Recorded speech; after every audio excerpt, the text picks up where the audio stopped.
उजाले अपनी यादों के हमारे साथ रहने दो। उजाले अपनी यादों के हमारे साथ रहने दो। न जाने किस गली में जिंदगी की शाम हो जाए। नमस्कार साथियों, सुमेधा कटारिया टॉक्स 2.0 में आपका स्वागत है। ऊर्जा परिमित श्रृंखला का 60 एपिसोड्स मार्क पार करना आपके पॉजिटिव रिस्पॉन्स, अपार स्नेह का परिचायक रहा है।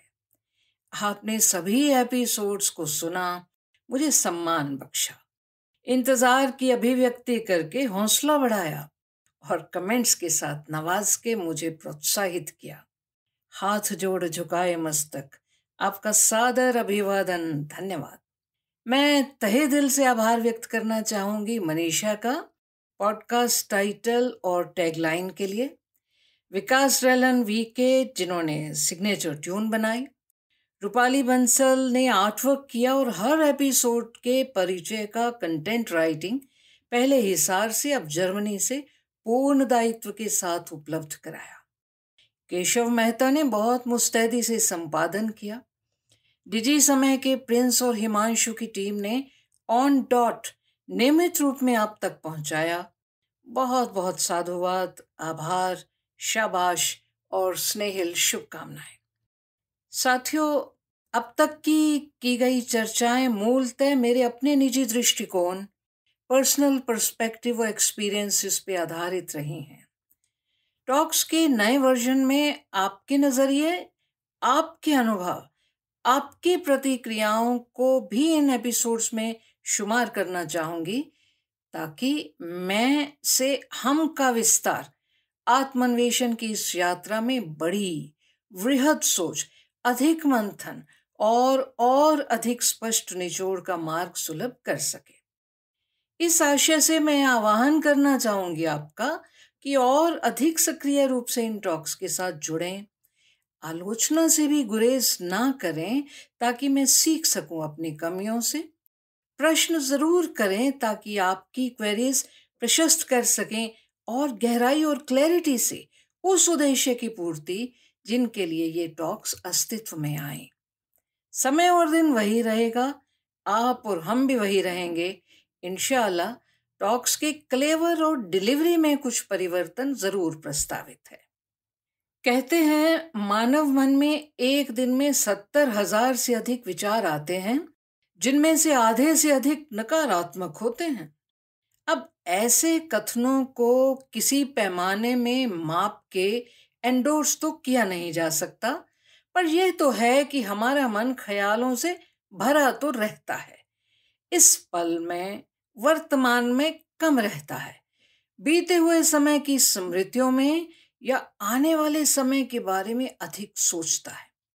स्वाभाविक है, हमारी ऊर्जा का ग्राफ सुखद स्मृतियों के साथ ऊंचा और तकलीफदेह यादों की जानिब गिरने लगता है। आज भूतकाल, पास्ट, माजी पे बात करना चाहूंगी। यादाश्त हमारे जीवन के अनुभवों का सशक्त हिस्सा है। जिंदगी की सीख के लिए बहुत अहम रोल है मेमोरी का। बिना स्मृति के हमारी अपनी सेंस ऑफ सेल्फ ही संभव नहीं है। स्मृतियां हर पल में एकत्रित हो रही हैं, जिनके बारे में हमें काफी कॉन्फिडेंस होता है कि वीडियो रिकॉर्डिंग की भांति हमें सब कुछ एकदम सही याद है, ऐसा हमें प्रतीत होता है।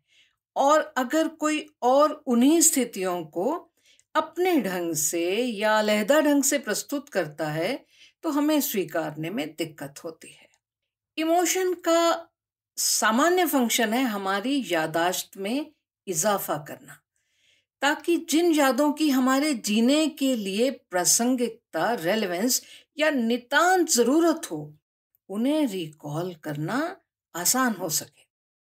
इमोशंस यादों के हाइलाइटर का काम करती हैं और कुछ विशेष अनुभवों को अधिक यादगार बना देती हैं। हमारी जो मेमोरी है वो फोन के एसडी कार्ड या मेमोरी कार्ड की तरह ही काम करती है, जिसमें इंफॉर्मेशन रजिस्टर, प्रोसेस और स्टोर होती है, और जब चाहें हमारे लिए उसमें से रिट्रीवल आसान होता है। हम में से कई लोग डायरी लिखना या आत्मकथाएं लिखना, पढ़ना या यादों को दूसरों के साथ नॉस्टैल्जिकली शेयर करना पसंद करते हैं। क्यों अहम है हमारा माजी, हमारा बीता कल, हमारा अतीत? क्या इसका प्रभाव नेगेटिव होता है?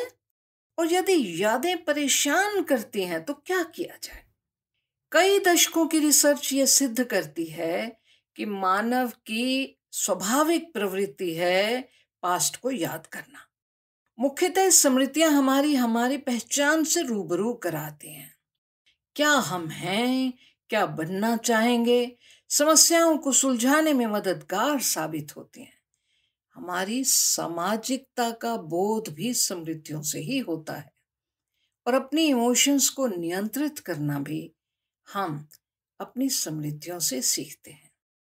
विशेषकर नेगेटिव इमोशंस को पॉजिटिव यादों से मैनेज करना आज भी यादाश्त विज्ञान के लिए बहुत बड़ी चुनौती है कि ब्रेन किस तरह से सिलेक्टिवली स्मृतियों को संजोता है। कॉग्निटिव साइकोलॉजिस्ट का ये मानना है कि ये पूछना कि क्या याद है, इस बात पे प्रकाश डालता है कि कैसे याद रखते हैं हम, और इसी प्रक्रिया से स्मृति के संबंध में पाए जाने वाले लैप्सिस का समाधान संभव है। मनोविज्ञान में एक कॉन्सेप्ट पाया जाता है, रोजी रेट्रोस्पेक्शन, जिसका अर्थ है कि हम कई घटनाओं, इवेंट्स को उनके वास्तविक स्वरूप से अधिक पॉजिटिव मानकर याद रखते हैं। जैसे बचपन के दिन भी क्या दिन थे, उड़ते फिरते तितली बन, जैसे किसी वैकेशन का सिर्फ खूबसूरत पार्ट ही याद रखना, या पारिवारिक यादों में सिर्फ सुखद यादों को संजोना, या किसी भी संबंध की नेगेटिविटी को दरकिनार कर सिर्फ सब अच्छा अच्छा जो रहा हो उसे ही याद रखना। अतीत को भूलने का मतलब यह भी है कि आपका अपनी भावनाओं पर नियंत्रण है, कंट्रोल है, और आप खुद को बीते हुए दुखद समय से बाहर निकालने के लिए वर्तमान पर ध्यान फोकस करना चाहते हैं। किसी भी दुखद रिश्ते या घटना के गम से बाहर निकलकर जीवन को आगे बढ़ाना चाहते हैं। अतीत की नेगेटिविटी को नजरअंदाज करने का मतलब है कि आप समय के चक्के की रफ्तार को कबूल करते हैं। माजी की धरा पर हमारे आज का निर्माण होता है। आज जो जैसा हम कर रहे हैं उससे निर्धारित होगा हमारा आने वाला कल, हमारा भविष्य। To look to the future one must study the past. जो इतिहास को नहीं जानते वो जरूर इतिहास को दोहराते हैं, ऐसा कहा जाता है। हमारे भावी कल के विजन निर्माण में बीते समय का बहुत महत्व है। बहुत से जटिल निर्णयों को बीते समय के अनुभव के आधार पे ही लिया जा सकता है। माजिए मरहूम की नाकामियों का जिक्र छोड़, जिंदगी की फुर्सते बाकी से कोई काम ले।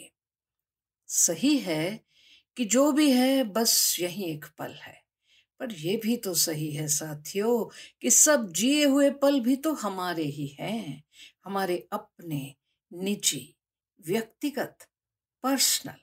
पर जो अच्छा नहीं भी था, तकलीफ देह था, पर बीत गया है वो समय, वो बात विगत की हो गई। उससे हुई लर्निंग बहुत पॉजिटिव गिफ्ट है साथियों। इसलिए नेगेटिव इवेंट या अनुभव के लिए भी ग्रेटफुल होना बनता है।